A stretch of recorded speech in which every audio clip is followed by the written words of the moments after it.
Hi friends, welcome to Harish academy. ఈరోజు వార్తలు నిలిచిన జాతీయ అంతర్జాతీయ రాష్ట్రీయ అంశాల గురించి, వార్తలు నిలిచిన వ్యక్తులు, అవార్డులు, పుస్తకాలు, మరి క్రీడా సంబంధిత సమాచారం ఒక్కొక్క అంశాన్ని వివరంగా తెలుసుకుందాం. ఈరోజు మన ఫస్ట్ టాపిక్ వచ్చేసి ఛత్తీస్గఢ్ రాష్ట్రానికి సంబంధించి మహతారి న్యాయ రథ్ అనే ఒక ప్రత్యేక వాహనం వార్తలు నిలిచింది. ముఖ్యమంత్రి మహతారి న్యాయ రథ్ ఏ రాష్ట్రానికి సంబంధించి అంటున్నాను? ఇటీవల తరచూ వార్తలు నిలుస్తున్న రాష్ట్రాల్లో ఒక రాష్ట్రం ఛత్తీస్గఢ్ రాష్ట్రం. ఛత్తీస్గఢ్ రాష్ట్రానికి ప్రస్తుతం ముఖ్యమంత్రిగా ఎవరు విధులు నిర్వర్తిస్తున్నారు? భూపేష్ బఘేల్ గారు. సో భూపేష్ బఘేల్ గారు ఛత్తీస్గఢ్ రాష్ట్రంలో కాంగ్రెస్ పార్టీ అధికారంలో ఉంది. సో కాంగ్రెస్ పార్టీకి సంబంధించిన వ్యక్తి భూపేష్ బఘేల్ గారు ప్రస్తుతం ముఖ్యమంత్రిగా విధులు నిర్వర్తిస్తున్నారు. ఛత్తీస్గఢ్ రాష్ట్ర ముఖ్యమంత్రి నిన్నటి రోజున ప్రారంభించిన ఒక ప్రత్యేకమైన రథం, ఒక వాహనం ముఖ్యమంత్రి మహతారి న్యాయ రథ్ అంటే వాహనం అని గుర్తుంచుకోండి. దీని యొక్క ప్రత్యేకత ఏంటంటే మహిళలకి సంబంధించి. మహతారి అంటే లోకల్గా ఛత్తీస్గఢ్ రాష్ట్రంలో మహిళలు అన్నట్టు. సో ముఖ్యమంత్రి గారి పేరిట ప్రారంభించబడిన మహతారి మహిళలకి సంబంధించి లీగల్ రిలేటెడ్ ఒక వాహనం అన్నట్టు. లీగల్ రిలేటెడ్ అంటే ఏంటి? ముఖ్యంగా మన రాజ్యాంగం, భారతదేశంలో అమల్లో ఉన్న అత్యున్నత చట్టం ఏంటి? రాజ్యాంగం. The supreme law of the land is Indian constitution. భారత రాజ్యాంగము మహిళలకి సంబంధించి హక్కుల ప్రస్తావన ఉంది. మహిళలకి సంబంధించి ఎక్స్క్లూజివ్గా కొన్ని ఆర్టికల్స్ని పేర్కొనడం జరిగింది. ఎగ్జాంపుల్ మనకి ఆర్టికల్ 15 క్లాజ్ 3 కానివ్వండి, ఆర్టికల్ 39D కానివ్వండి, ఆర్టికల్ 23 కానివ్వండి, ఆర్టికల్ 42 కానివ్వండి, ఇటువంటివి ఏవైతే ఉంటాయో, మరియు ఆర్టికల్ 243D కానివ్వండి రిజర్వేషన్లకు సంబంధించి. ఇలా మన రాజ్యాంగంలో మహిళలకి సంబంధించి ఎక్స్క్లూజివ్గా ఏవైతే వారికి రైట్స్ ఉన్నాయో ఆ రైట్స్ పట్ల, అంటే హక్కుల పట్ల మహిళలకు, రాష్ట్రంలోని ప్రతి మహిళకి అవేర్నెస్ క్రియేట్ చేయాలి, అంటే అవగాహన కల్పించాలి. దాంతోపాటు మహిళలందరికీ, రాష్ట్రంలోని మహిళలందరికీ కూడా ఉచిత న్యాయ సేవా సహాయాన్ని కలిగించాలి. ఉచిత న్యాయ సేవా సహాయం, యాక్చువల్గా ఉచిత న్యాయ సేవా సహాయం అనేది రాజ్యాంగంలోని ఏ ప్రకరణలో పేర్కొనడం జరిగింది? ఆదేశిక సూత్రాల్లోని ఆర్టికల్ 39A మనం నేర్చుకుంటాము. Free legal aid to every citizen of India అని చెప్పేసి ఆదేశిక సూత్రాలు, directive principles of state policy. Directive principles of state policy అంటే ఏంటి? These are the directives that are given to the government of the day that is ruling us. అంటే మనల్ని పరిపాలించే ప్రభుత్వాలకు మన రాజ్యాంగం ఇస్తున్న ఆదేశాలే ఆదేశిక సూత్రాలు. అందులో ఆర్టికల్ 39 ఏం చెప్తుంది? ప్రతి పౌరుడికి కూడా ఉచిత న్యాయ సేవా సహాయాన్ని కలిగించాలి అన్నట్టు. సో అలా మహిళలకు వారి చట్టాలకి సంబంధించి కానివ్వండి, వారి హక్కులకి సంబంధించి కానివ్వండి, ప్రత్యేక అవగాహన కల్పించడం.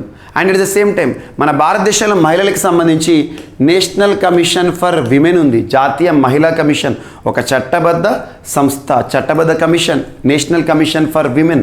So national commission for women వారు ఇటీవల కాలంలో తీసుకొచ్చిన కొన్ని ఇనిషియేటివ్స్, కొన్ని ప్రత్యేకమైన ప్రారంభాలు. అవేంటి మనకు?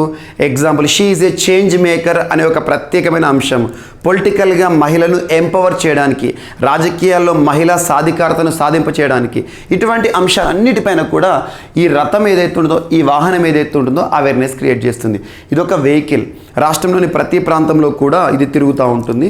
ఇందులో షార్ట్ ఫిల్మ్స్ కానివ్వండి, షార్ట్ ఫిల్మ్స్ అంటే ఏంటంటే చిన్న చిన్న క్లిప్పింగ్స్ ఉంటాయి, వీడియో క్లిప్పింగ్స్, 5 నిమిషాల సందేశాత్మక చిత్రాలు అంటాం షార్ట్ ఫిల్మ్స్ కానివ్వండి, మహిళలకి సంబంధించి రాజ్యాంగం పట్ల అవగాహన కల్పించే ప్రత్యేకమైన బుక్లెట్స్ కానివ్వండి, పాంప్లెట్స్ కానివ్వండి, వీటన్నిటిని కూడా మహిళలకు డిస్ట్రిబ్యూట్ చేస్తూ ఉంటారు అన్నట్టు.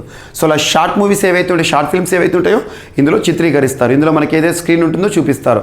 మహిళ ఏ విధంగా ఉండాలి, భారతదేశంలో మహిళలకు మన అత్యున్నత చట్టమైన రాజ్యాంగం కల్పిస్తున్న హక్కులు ఏంటి, మరి భారతదేశంలో మహిళలను కాపాడడానికి ఏ చట్టాలు ప్రస్తుతం వర్తిస్తున్నాయి, వీటన్నిటి పట్ల ప్రత్యేక అవగాహన కల్పించడానికి ఛత్తీస్గఢ్ రాష్ట్ర ప్రభుత్వం, ఛత్తీస్గఢ్ రాష్ట్ర ముఖ్యమంత్రి గారు ప్రారంభించిన ముఖ్యమంత్రి మహతారి న్యాయ యోజన లేదా మహతారి న్యాయ రథ్ అని గుర్తుంచుకోండి.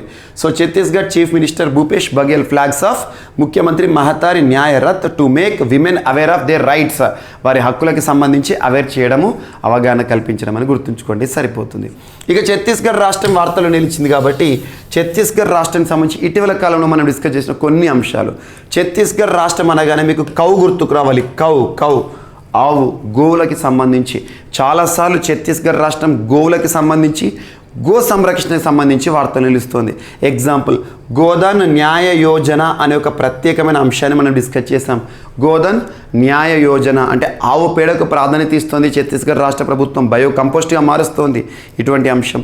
ఇటీవల గోపంచకం ఏదైతే ఉంటుందో, ఆవు మూత్రం ఏదైతే ఉంటుందో దాన్ని కూడా కొనుగోలు చేయడానికి ఒక ప్రత్యేక పథకాన్ని రూపకల్పన చేస్తుందని చెప్పాను. And at the same time రాష్ట్రంలో పండుగల విషయానికి వస్తే గోవర్ధన పూజ ఏ రాష్ట్రంలో నిర్వహించడం జరుగుతుంది అంటారు. And at the same time ఈ ఏదైతే ఉంటుందో ఈ ప్రోగ్రామ్ నిన్నటి రోజున ప్రారంభించారు కదా హరేలీ పండుగ సందర్భంగా, హరేలీ ఫెస్టివల్ ఏ రాష్ట్రం అంటే ఛత్తీస్గఢ్ రాష్ట్రం. సో ఇటువంటి అంశాలు. అండ్ రాజీవ్ గాంధీ కిసాన్ న్యాయ యోజన, రైతులకు పెట్టుబడి సాయం అందించే ఒక ఆర్థిక సాయం అందించే ప్రత్యేక కార్యక్రమం. వీటన్నిటిని ఛత్తీస్గఢ్ రాష్ట్రానికి సంబంధించి లింక్ చేస్తూ చూడండి. రానున్న పోటీ పరీక్షలో ఛత్తీస్గఢ్ రాష్ట్రానికి సంబంధించి ఏదో ఒక ప్రశ్న మనం చూసే అవకాశం ఉంది. ఎక్కువగా ఇటువంటి అవేర్నెస్ ప్రోగ్రామ్స్ కానివ్వండి, రైతులకు సంబంధించి కానివ్వండి, గోవులకు సంబంధించి కానివ్వండి, ప్రత్యేకమైన అంశాలతోనే వార్తలు నిలుస్తుంది. అండ్ నెక్స్ట్ ఈరోజు మరొక అంశం, దేశంలోనే మొట్టమొదటి అనే అంశంతో ఒక స్కూల్ వార్తలు నిలిచింది. యాక్చువల్ ఒక private school, Indus international school. Indus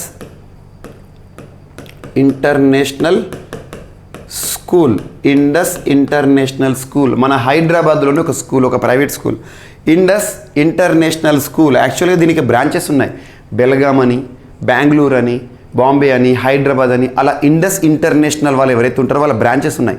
అలా హైదరాబాద్ బ్రాంచ్ ఉంది కదా, హైదరాబాద్లో స్కూల్ ఏదైతే ఉంటుందో ఆ స్కూల్లో దేశంలోనే మొట్టమొదటిసారి టీచింగ్ రోబోస్ని కూడా ప్రారంభించారు. Teaching robots. ఇప్పటివరకు మనకు టీచర్స్ అంటేనే గుర్తుకొచ్చేవారు, అయితే మనకు టీచర్ వస్తారు లేదంటే సార్ వస్తారు, క్లాసెస్ చెప్తూ ఉంటారు.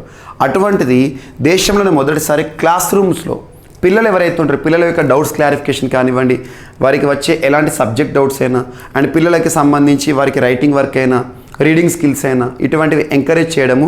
సింపుల్గా చెప్పాలంటే ఒక టీచర్ ఏవైతే విధులు నిర్వర్తిస్తారో అవన్నిటినీ కూడా నిర్వర్తించే ఒక రోబో, ఆ రోబోనే టీచింగ్ రోబో. ఒక అద్భుతమైన ఆవిష్కరణ అని చెప్పొచ్చు టీచింగ్ రోబో. ఈ రోబో పేరు ఏంటంటే ఈగల్ టీచర్ అని గుర్తుంచుకోండి, ఈగల్. ఇటీవల దేశంలోనే మొట్టమొదటిసారి ఈగల్ రోబో లేదా ఈగల్ టీచర్, దేశంలో మొట్టమొదటిసారి టీచింగ్ రోబోట్స్ని ప్రవేశపెట్టిన రాష్ట్రం ఏదంటే తెలంగాణ. ఇక్కడ ప్రభుత్వానికి సంబంధించి కాదు, ఒక ప్రైవేట్ ఇండస్ ఇంటర్నేషనల్ స్కూల్ యాజమాన్యం వారు ఎవరైతే ఉంటారో ఆ స్కూల్లో ఈ రోబోని ప్రవేశపెట్టారు. ప్రతి క్లాస్లో కూడా, ముఖ్యంగా 10th స్టాండర్డ్ వరకు ఏ స్టూడెంట్కి ఏ డౌట్ వచ్చినా కూడా ఈ టీచర్తో మనం పంచుకోవచ్చు. మనకి కావాల్సిన క్లారిఫికేషన్స్ ఇవ్వడం జరుగుతుంది. సో ఇవన్నీ కూడా టీచింగ్ రోబోకి సంబంధించి దేశంలో మొట్టమొదటిసారి.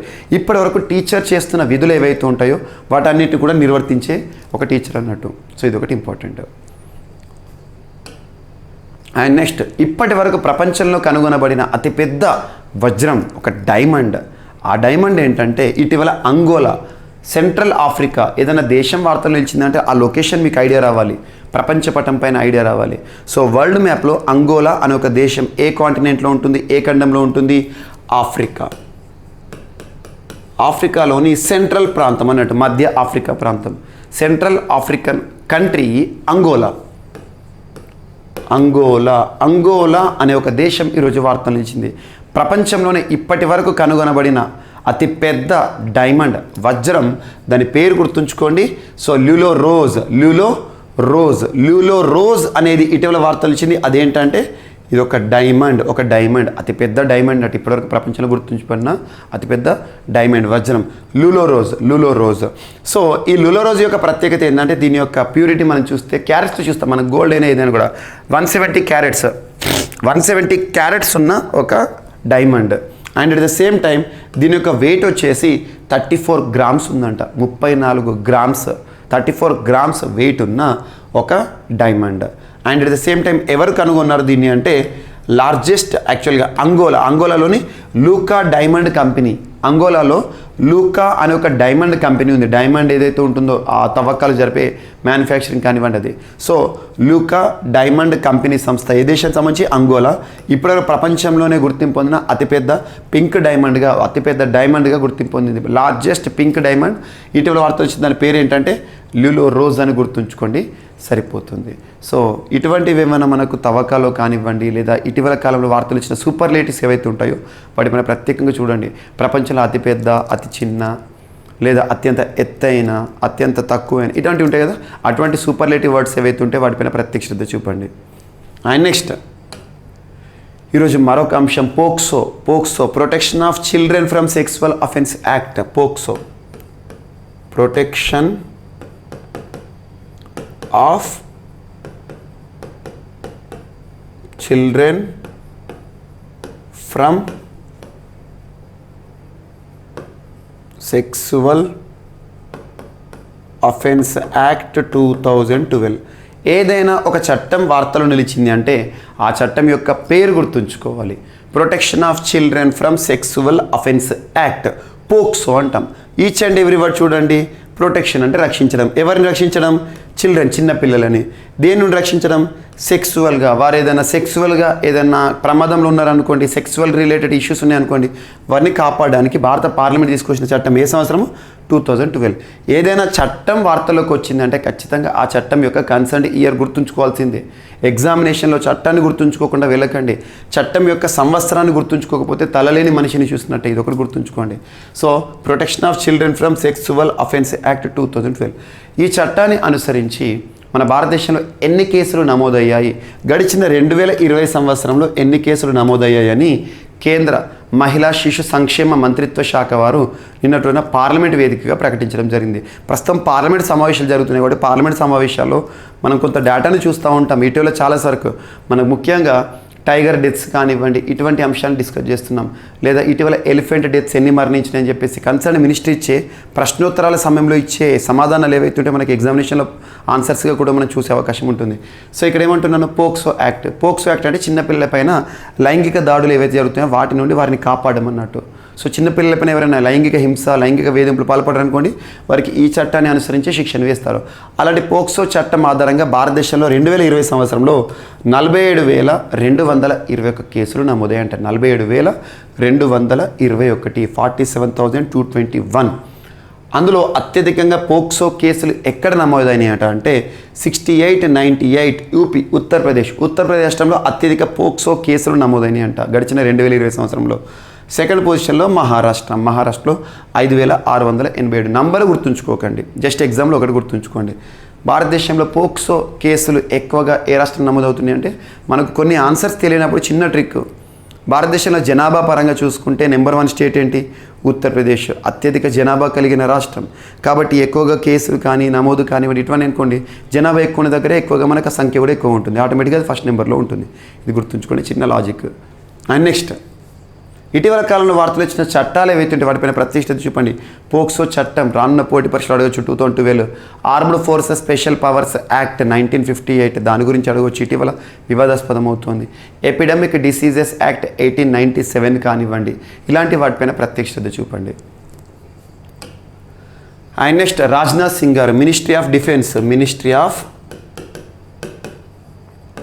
డిఫెన్స్ కేంద్ర రక్షణ శాఖ మంత్రిగా ప్రస్తుతం విధులు నిర్వర్తిస్తున్న రాజ్నాథ్ సింగ్ గారు.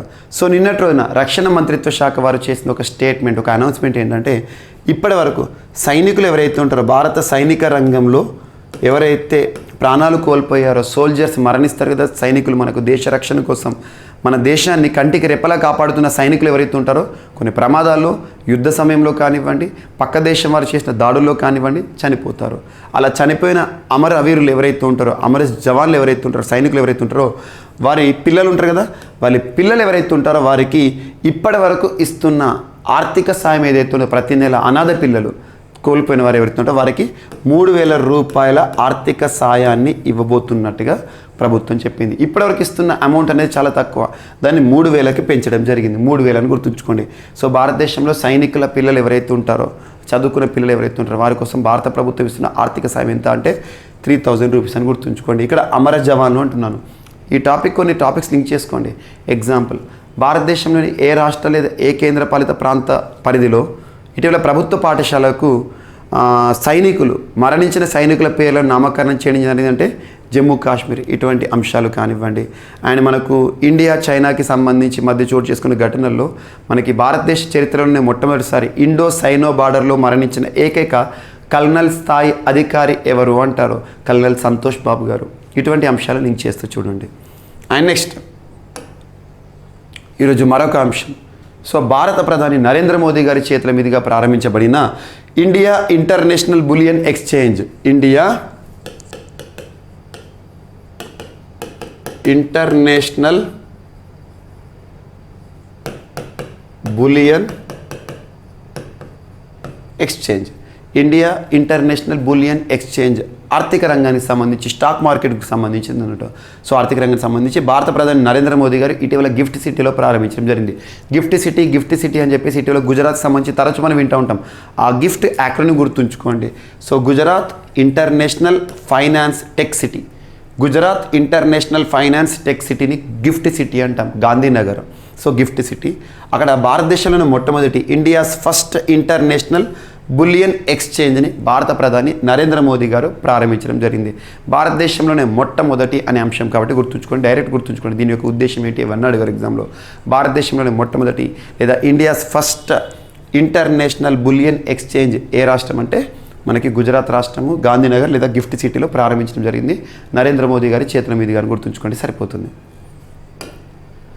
And next Kovvada nuclear plant, Kovvada nuclear plant అణు విద్యుత్ కేంద్రానికి కేంద్ర ప్రభుత్వం సూచనప్రాయంగా అభిప్రాయం తెలిపింది, సూచనప్రాయంగా దానికి అంగీకారం తెలిపింది అని చెప్పి ఒక అంశం వార్తలు ఇచ్చింది. ఇక్కడ న్యూక్లియర్ ప్లాంట్ అణు విద్యుత్. సో అణు విద్యుత్ ఏదైతుందో అణు విద్యుత్ని తయారు చేయడానికి, అణు విద్యుత్ని ఉత్పత్తి చేయడానికి కోవాడ ఎక్కడ ఉంది? శ్రీకాకుళం డిస్టిక్. ఓల్డ్ డిస్టిక్స్ ప్రకారం చూసుకున్నా కూడా శ్రీకాకుళం జిల్లాలోని కొవ్వాడ అనే ప్రాంతంలో ఒక న్యూక్లియర్ ప్లాంట్ ఏర్పాటుకు సంబంధించి కేంద్ర ప్రభుత్వం సూచనప్రాయంగా ఆమోదం తెలిపింది అని చెప్పేసి ఒక అంశం. భారత్ మనకి ముఖ్యంగా పోటీ పరీక్షల్లో కొన్ని సందర్భాల ప్రశ్నలు అడుగుతున్నారు న్యూక్లియర్ ప్లాంట్కి సంబంధించి. భారతదేశంలోని కొన్ని ముఖ్యమైన అణు విద్యుత్ కేంద్రాల పేర్లను గుర్తుంచుకోండి. ఎగ్జాంపుల్ తారాపూర్, జైతాపూర్ మహారాష్ట్రలో ఉన్నాయి. తారాపూర్, జైతాపూర్ మహారాష్ట్ర. రావత్ బట్ట రాజస్థాన్ కానివ్వండి, కైగా కర్ణాటక కానివ్వండి, కాక్రపార గుజరాత్ కానివ్వండి, నరోరా యూపీ కానివ్వండి, కుడంకులం తమిళనాడు కానివ్వండి. తమిళనాడు ఇటీవల రష్యాకి సంబంధించి సహకారం వార్తలు నుంచి కుడంకులం అది రావచ్చు సర్బిట్. సో వీటన్నిటిని గుర్తుంచుకోండి. భారతదేశంలో అణు విద్యుత్ కేంద్రాలు, వాటి యొక్క ప్రాంతాలు లేదా రాష్ట్రాల గురించి క్వశ్చన్స్ అడగవచ్చు. అండ్ సో ఇది ఏదైతే ఉందో న్యూక్లియర్ ప్లాంట్, మనకు న్యూక్లియర్ ఎనర్జీకి సంబంధించి న్యూక్లియర్ ఎనర్జీని ఎవరైనా ఉత్పత్తి చేయొచ్చు. Safe use of nuclear energy is acceptable according to IAEA, international atomic energy agency. 1957లో ఏర్పాటైన సంస్థ, 1957 ప్రస్తుతం వియన్నా కేంద్రంగా పనిచేస్తున్న సంస్థ ఇది. IAEA ఏం చెప్తుంది అంటే అణు విద్యుత్ని మన సురక్షితంగా మంచి ప్రయోజనాల కోసం వాడచ్చు, కానీ అదే అణు విద్యుత్ని చెడు ప్రయోజనాల కోసం, దుష్ప్రయోజనాల కోసం మాత్రం వాడకూడదని చెప్పేసి సంస్థ. గుర్తుంచుకోండి. ఇలాంటి న్యూక్లియర్ ఇటువంటి అంశాలు వార్తలు ఇస్తే అటామిక్, న్యూక్లియర్ ఇటువంటి లింక్ చేస్తూ చదవండి, ఈజీగా గుర్తుంటుంది. అండ్ నెక్స్ట్ భారతదేశంలోనే అతిపెద్ద తేలియాడే ఫ్లోటింగ్ సోలార్ పవర్ ప్లాంట్ ఏదైతే ఉంటుందో Ramagundam NTPC. So Ramagundam NTPC national thermal power corporation పరిధిలో నిన్నటి రోజున వర్చువల్గా భారత ప్రధాని నరేంద్ర మోదీ గారు జాతికి అంకితం చేయడం జరిగింది. జాతికి అంకితం. సో భారత ప్రభుత్వం ఏదైతే చేసిందో జాతికి అంకితం అంటుందంటే ఇది నేషనల్ ప్రాజెక్ట్ అన్నట్టు. జాతికి అంకితం చేయడం జరిగింది. నరేంద్ర మోదీ గారు వర్చువల్గా నిన్నటి రోజున ఈ సందేశాన్ని ఇవ్వడం జరిగింది. భారతదేశంలోనే అతిపెద్ద ఫ్లోటింగ్ సోలార్ పవర్ ప్లాంట్ ఎక్కడ ఉంది అంటే మనకు రామగుండం NTPC వారు ఏర్పాటు చేశారు. ఆల్మోస్ట్ 100 మెగావాట్స్ అని గుర్తుంచుకోండి. సో ఫ్లోటింగ్ సోలార్ ఎనర్జీకి సంబంధించి. అండ్ నెక్స్ట్ ఈరోజు వార్తలు ఇచ్చిన 2 దేశాల ఒప్పందం, ఇండియా మరియు మలేషియా దేశాలకు సంబంధించి. భారత్ మలేషియాకి సంబంధించి పామ్ ఆయిల్ విషయంలో, పామ్ ఆయిల్ టెక్నాలజీ కానివ్వండి, పామ్ ఆయిల్కి సంబంధించి మార్కెటింగ్ సంబంధించి కానివ్వండి, పామ్ ఆయిల్ ప్రొడక్షన్కి సంబంధించిన టెక్నాలజీ కానివ్వండి. పామ్ ఆయిల్ ఏదైతే ఉంటుందో ప్రస్తుతం భారత ప్రభుత్వం కూడా పామ్ ఆయిల్కి ఎక్కువగా ఇంపార్టెన్స్ ఇస్తున్నారు, తెలంగాణ రాష్ట్ర ప్రభుత్వం కానివ్వండి. సో పామ్ ఆయిల్ విషయంలో ఆయిల్ జనరేషన్కి సంబంధించి కానివ్వండి మరియు పామ్ ఆయిల్ మార్కెటింగ్ సంబంధించి కానివ్వండి సాంకేతిక సహకార ఒప్పందం కుదిరింది. ఏ 2 దేశాలకు సంబంధించి అంటే ఇండియా, మలేషియా. మలేషియాకి సంబంధించి మలేషియన్ ఫామ్ ఆయిల్ కౌన్సిల్కి, మరియు భారతదేశానికి సంబంధించి Indian vegetable oil producers association మరియు మలేషియన్ పామ్ ఆయిల్ కౌన్సిల్, ఈ 2 సంస్థల మధ్య ఇండియా మలేషియాకి సంబంధించి పామ్ ఆయిల్ బిజినెస్ని మరింత విస్తృతపరచడం మరియు పామ్ ఆయిల్ ప్రొడక్షన్ సంబంధించి అధునాతన సాంకేతిక సాయం ఇరు దేశాలు పరస్పరం సహకరించుకోవడం ఈ ఒప్పందం యొక్క ఉద్దేశం అని గుర్తుంచుకోండి సరిపోతుంది. అండ్ నెక్స్ట్ ఈరోజు వార్తలు నిలిచిన వ్యక్తుల విషయానికి వస్తే ప్రస్తుతం జరుగుతున్న Commonwealth games. So Commonwealth games ఎక్కడ జరుగుతున్నాయి? బర్మింగ్హామ్ వేదికగా జరుగుతున్నాయి. బర్మింగ్హామ్ ఎక్కడ ఉంది? ఇంగ్లాండ్. కామన్వెల్త్ అనే పదం తెలియాలి మనకి. యాక్చువల్గా బ్రిటిషర్స్ ఆంగ్లేయులు తెల్లవారు ప్రపంచంలోని చాలా ప్రాంతాలను పరిపాలించారు ఒకనొక సమయంలో. మన భారతదేశం కూడా చూడండి, 1947 ఆగస్టు 15 మనకి స్వాతంత్రం రాక ముందు వరకు 200 సంవత్సరాలు మనల్ని తెల్లదొరలు పరిపాలించారు. అటువంటిది ఏదైతే ఉంటుందో భారతదేశం ఏదైతే ఉంటుందో ఒకప్పుడు బ్రిటిష్ వారికి కాలనీగా ఉండే, కొలోనియల్ రూల్ అంటాం మనం చూడండి. కాలనీ, బ్రిటిష్ వారు పరిపాలించిన ప్రాంతాలను కాలనీలు అనేవారు. అటువంటిది ఈ కాలనీలకు స్వాతంత్రం వచ్చిన తర్వాత అవి కామన్వెల్త్ దేశాలుగా వెలుస్తాయి. కామన్వెల్త్ దేశాలు అంటారు, కాలనీ టు కామన్వెల్త్. అటువంటి కామన్వెల్త్ దేశాల మధ్య జరిగే టోర్నమెంట్సే కామన్వెల్త్ క్రీడలు.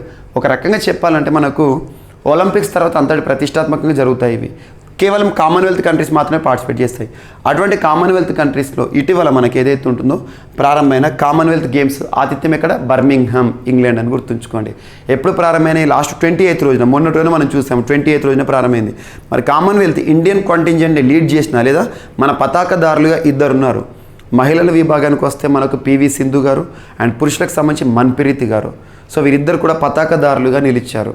యాక్చువల్గా నీరజ్ చోప్రా గారు కామన్వెల్త్ క్రీడల్లో నుండి వైదొలగడం జరిగింది. కారణం ఏంటంటే గాయపడ్డారు. తను ఇటీవల ప్రపంచ అథ్లెటిక్స్ ఛాంపియన్షిప్ న్యూయార్క్లో జరిగిన టోర్నమెంట్ ఏదైతే ఉంటుందో అందులో మనకు రజతం గెలుపొందారు కదా, అప్పుడు గాయపడ్డారు. తను వైదొలిగాడు, కామన్వెల్త్ గేమ్స్లో పార్టిసిపేట్ చేయట్లేరు, గుర్తుంచుకోండి.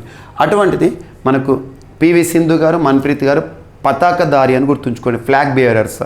మరి అటువంటి కామన్వెల్త్ గేమ్స్లో భారతదేశం మొట్టమొదటి స్వర్ణ పతకాన్ని సాధించింది ఈ సంవత్సరం. 2022 కామన్వెల్త్ గేమ్స్లో మొట్టమొదటి స్వర్ణ పతకాన్ని గెలుచుకున్న భారత క్రీడాకారులు ఎవరు అంటే మీరాబాయి చాను. మనకు టోక్యో ఒలింపిక్స్ 2020 ఎప్పుడు జరిగినాయి? 2021 జరిగినాయి, గడిచిన ఆగస్టు మాసం, ఎగ్జాక్ట్లీ 1 year. సో టోక్యో ఒలింపిక్స్లో కూడా కరెక్ట్ లాస్ట్ వన్ ఇయర్లో మీరాబాయి చాను రజత పతకాన్ని గెలుపొందింది. ఈరోజు మనకి మీరాబాయి చాను గారు కామన్వెల్త్ గేమ్స్లో స్వర్ణ పతకాన్ని, గోల్డ్ మెడల్ని సాధించారు. తన విభాగం వెయిట్ లిఫ్టింగ్లో మన ఇండియా ఎప్పుడు అద్భుతమైన పర్ఫార్మెన్స్ ఇస్తారు.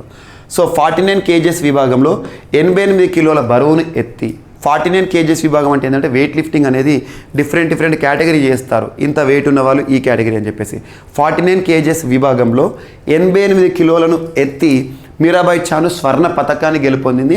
కామన్వెల్త్ క్రీడల్లో మన భారతదేశం ఈ సంవత్సరం పొందిన మొట్టమొదటి స్వర్ణ పతకం ఎవరిది అంటారు. So Mirabai Chanu weight lifting అని గుర్తుంచుకోండి. మరి ఈ కామన్వెల్త్ గేమ్స్లో మొట్టమొదటి పతకాన్ని మనకు సాధించిన వారు ఎవరంటే మనకు సంకేత్ సాగర్ సిల్వర్ మెడల్ని పొందాడు. భారతదేశానికి మొట్టమొదటి కామన్వెల్త్ పతకం ఈ సంవత్సరం ఎవరంటే ఇతను. సో మనకి సంకేత్ సాగర్ సిల్వర్ మెడల్ పొందాడు. ఇతను కూడా వెయిట్ లిఫ్టింగ్ మెన్స్ 55 kgs విభాగంలో తను ఎంత లేపారంటే మొత్తం కంబైన్డ్గా కలుపుకుంటే 248 kgs కంబైన్డ్గా లేపడం జరిగింది. సో లిఫ్ట్ చేయడం జరిగింది. ఇది ఒకటి ఇంపార్టెంట్. అండ్ నెక్స్ట్ వచ్చేసి సెకండ్ మనకు ఎవరికి వచ్చిందంటే కామన్వెల్త్ గేమ్స్లో మనకు సెకండ్ వచ్చేసేసి గురురాజ్ పూజారి తను బ్రాంజ్ మెడల్ని సాధించారు. సో సంకేత్ ఫస్ట్ మెడల్ గెలిచారు, అది మనకి రజత పథకం. ఇతను బ్రాంజ్ గెలుపొందారు. వీళ్ళిద్దరి తర్వాత మనకు స్వర్ణం వచ్చింది. కానీ మొట్టమొదటి స్వర్ణం మాత్రం మీరాబాయి చాను. మొట్టమొదటి పథకం ఎవరంటే సంకేత్ సాగర్. సో గుర్తుంచుకోండి, ఇప్పటికి 3 వచ్చినాయి పథకాలు. So Commonwealth games weight lifter Gururaj Pujari wins bronze medal in India. 61 kgs weight అంటే 61 కిలోల విభాగంలో తను కంబైన్డ్ వెయిట్ ఎంత చేశారు అంటే 269 kgsని లిఫ్ట్ చేశారు. 269 kgs లిఫ్ట్ చేశారు. అలా భారతదేశానికి 2వ పథకాన్ని సాధించారు. మొదటి పథకం సంకేత్, 2వ పథకం ఏమో గురురాజు, 3వ పథకం మనకి మీరాబాయి చాను. కానీ మొట్టమొదటి పథకం మీరాబాయి చాను అని ఎందుకు చెప్పానంటే స్వర్ణ పథకం వచ్చింది, రజతం వచ్చింది, బ్రాంజ్ వచ్చింది, 3 వచ్చినాయి మనకి. సో గుర్తుంచుకోండి, కామన్వెల్త్ క్రీడలకు సంబంధించి భారతదేశం ఇప్పటికైతే అద్భుతంగా పర్ఫార్మెన్స్ ఇస్తున్నారు. అందులో కూడా వెయిట్ లిఫ్టింగ్లో మ్యాక్సిమం మనకు వచ్చే అవకాశాలు ఎక్కువగా ఉంటాయి ఎప్పుడైనా కూడా. అండ్ కామన్వెల్త్ క్రీడల్లో క్రికెట్ కూడా ఈసారి మహిళల క్రికెట్ కూడా మనం చూస్తున్నాం. సో చూడాలి అంటే ముగిసిన తర్వాత ఏ విధంగా ఉంటుందని. సో ఇవి మనకు ఈరోజు వార్తలు నిలిచిన అంశాలు. ఒకసారి ర్యాపిడ్గా చూస్తే ఛత్తీస్గఢ్ రాష్ట్రానికి సంబంధించి ముఖ్యమంత్రి మహతారి న్యాయ రథ్ అనే ఒక అంశం వార్తలు ఇచ్చింది. మహిళలకి సంబంధించి రాజ్యాంగం కల్పిస్తున్న హక్కులు మరియు భారత ప్రభుత్వం కల్పిస్తున్న చట్టాల పట్ల అవగాహన కల్పించడానికి ప్రారంభించబడిన ఒక ప్రత్యేక వాహనం భూపేష్ బఘేల్ గారు ప్రారంభించారు. అండ్ దేశంలోని మొట్టమొదటి టీచింగ్ రోబో ఈగల్ టీచర్ హైదరాబాద్లో ఇండస్ ఇంటర్నేషనల్ స్కూల్లో ప్రారంభించడం జరిగింది. ఇప్పటివరకు ప్రపంచంలో గుర్తింపు పొందిన అత్యంత పెద్దదైన లార్జెస్ట్ పింక్ డైమండ్గా గుర్తింపు పొందిన లులో రోజ్ ఇటీవల అంగోలా దేశంలో బయటపడింది. అండ్ పోక్సో చట్టంకి సంబంధించి కొన్ని గణాంకాలు చెప్పాను. అత్యధికంగా చిన్నపిల్లలపైన జరుగుతున్న దాడులు, వేధింపులు, ఆకృత్యాలు ఏవైతే ఉంటాయో మొదటి స్థానంలో ఉత్తరప్రదేశ్ ఉంది. అండ్ నెక్స్ట్ రాజ్నాథ్ సింగ్ గారు చేసిన ప్రకటన, ఎవరైతే అమర జవాన్లు, అమరవీరులు ఉన్నారో వారి పిల్లల సంరక్షణకు సంబంధించి ఆర్థిక సాయం. And next India international bullion exchange, భారతదేశంలోని మొట్టమొదటి ఇండియాస్ ఇంటర్నేషనల్ బులియన్ ఎక్స్చేంజ్ ఇటీవల ఎక్కడ ప్రారంభమైందంటే గిఫ్ట్ సిటీ, గాంధీనగర్, గుజరాత్. ఎవరు ప్రారంభించారంటే మోదీ గారు. అండ్ కొవ్వాడ న్యూక్లియర్ ప్లాంట్కి సూచనప్రాయంగా ఆమోదం తెలిపింది కేంద్ర ప్రభుత్వం. అండ్ నెక్స్ట్ భారతదేశంలోని అతిపెద్ద floating solar power plant Ramagundam NTPCకి సంబంధించి జాతికి అంకితమైన అంశాన్ని మనం చూసాము. అండ్ పామ్ ఆయిల్ విషయంలో 2 దేశాల మధ్య కుదిరిన ఒప్పందం ఇండియా, మలేషియాకి సంబంధించి. మరియు వార్తల వ్యక్తుల విషయానికి వస్తే మీరాబాయి చాను కామన్వెల్త్ గేమ్స్లో మొట్టమొదటి స్వర్ణాన్ని గెలుపొందారు. Mirabai Chanu weight lifter. And Commonwealth గేమ్స్లో మొట్టమొదటి పథకాన్ని సాధించారు ఈ సంవత్సరం ఎవరంటే సంకేత్ సాగర్. అండ్ సెకండ్ పథకం వచ్చేసి మనకు బ్రాంజ్ వచ్చేసి గురురాజ్ పూజారి. సో మొత్తం కామన్వెల్త్ గేమ్స్లో యాజ్ ఆన్ టుడే ఇప్పటివరకు అయితే మనకి మూడు వచ్చినాయి. ఒకటేమో స్వర్ణం, ఒకటి రజతం, ఒకటి బ్రాంజ్. స్వర్ణం వచ్చేసి మీరాబాయి చాను వెయిట్ లిఫ్టర్, సంకేత్ సాగర్కి వచ్చేసి బ్రాంజ్, రజతము తను వెయిట్ లిఫ్టరే. అండ్ నెక్స్ట్ రజతం సిల్వర్. అండ్ నెక్స్ట్ వచ్చేసేసి తనకి గురురాజు పూజారికి బ్రాంజ్, కాంస్యం. గుర్తుంచుకోండి. సో ఇవి ఈరోజు వార్తలు నిలిచిన అంశాలు. మిస్లెనియస్ అంశాలు ఏమైనా మిగిలిపోతే మాత్రం రేపటి క్లాస్లో యాడ్ చేసుకొని నేర్చుకుందాం. రేపు కలుద్దాం. Thank you.